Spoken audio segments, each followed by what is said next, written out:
తెలుగు రాష్ట్రాల్లో మరోసారి bird flu కలకలం రేపుతోంది. ఇప్పటికే తూర్పు పశ్చిమ గోదావరి జిల్లాల్లోని 2 ప్రాంతాల్లో కోళ్ల మరణాలకు బర్డ్ ఫ్లూ వైరస్ కారణమని అధికారులు ధృవీకరించారు. దీంతో పశుసంవర్ధక శాఖ అధికారులు ఆ 2 కోళ్ల ఫారాల్లో కోళ్లను పూడ్చిపెట్టడంతో పాటు కిలోమీటర్ వరకు రెడ్ అలర్ట్ ప్రకటించారు.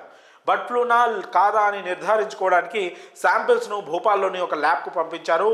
ఆంధ్రప్రదేశ్లో లక్షల సంఖ్యలో కోళ్ల చావులకు బర్డ్ ఫ్లూనే కారణమని భోపాల్ హై సెక్యూరిటీ ల్యాబొరేటరీ నిర్ధారించింది.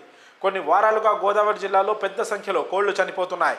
కొల్లేరు పరివాహక ప్రాంతాలకు వలస వచ్చిన పక్షులతో వైరస్ విస్తరించినట్టు ఏపీ పశుసంవర్ధక శాఖ స్పష్టం చేసింది. కోళ్ల ఫారంలకు కిలోమీటర్ దూరం వరకు రెడ్ అలర్ట్ కూడా ప్రకటించింది. పరిసర ప్రాంతాల్లో వైరస్ నియంత్రణకు ప్రత్యేక చర్యలు చేపట్టారు. రెడ్ జోన్లో ప్రత్యేక బృందాలతో నిఘా ఏర్పాటు చేశారు అధికారులు.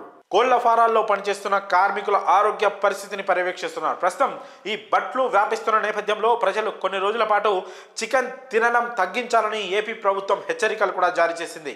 ఇటీవల నిడదవోలు, తాడేపల్లిగూడెం, తణుకు, ఉంగుటూరు పరిసర ప్రాంతాల్లో లక్షలాది కోళ్లు మృత్యువాత పడ్డాయి. ఒక్కో పౌల్ట్రీ ఫామ్లో రోజుకు 10,000కు పైగా కోళ్లు మృతి చెందినట్లు సమాచారం. పెరవలి మండలం కానూరు గ్రామ పరిధిలోని 1 కిలోమీటర్ రెడ్ జోన్ గాను 10 కిలోమీటర్లు సర్వేలెన్స్ జోన్గా విధించారు అధికారులు. ఈ ప్రాంతాల పరిధిలో 144, 133 సెక్షన్ అమలు చేయాలని పోలీసు అధికారులకు జిల్లా కలెక్టర్ ప్రశాంతి ఆదేశాలు జారీ చేశారు. ఇకపోతే ఆంధ్రప్రదేశ్లో బర్డ్ ఫ్లూతో తెలంగాణలోని అధికారులు అప్రమత్తమయ్యారు. కోళ్లు చనిపోతే వెంటనే తమకు సమాచారం ఇవ్వాలని పేర్కొన్నారు. పక్క రాష్ట్రంలోని పౌల్ట్రీలలో బర్డ్ ఫ్లూ వ్యాధి సోకుతున్నందున జిల్లాలోని కోళ్ల ఫారంల యజమానులు తగు జాగ్రత్త చర్యలు చేపట్టాలని రంగారెడ్డి కలెక్టర్ శ్రీ నారాయణ రెడ్డి సూచించారు. మరి ప్రభుత్వ ఆదేశాలను దృష్టిలో పెట్టుకుని కొన్ని రోజులు చికెన్ తినకపోవడం ఉత్తమమని వైద్య నిపుణులు కూడా సూచిస్తున్నారు.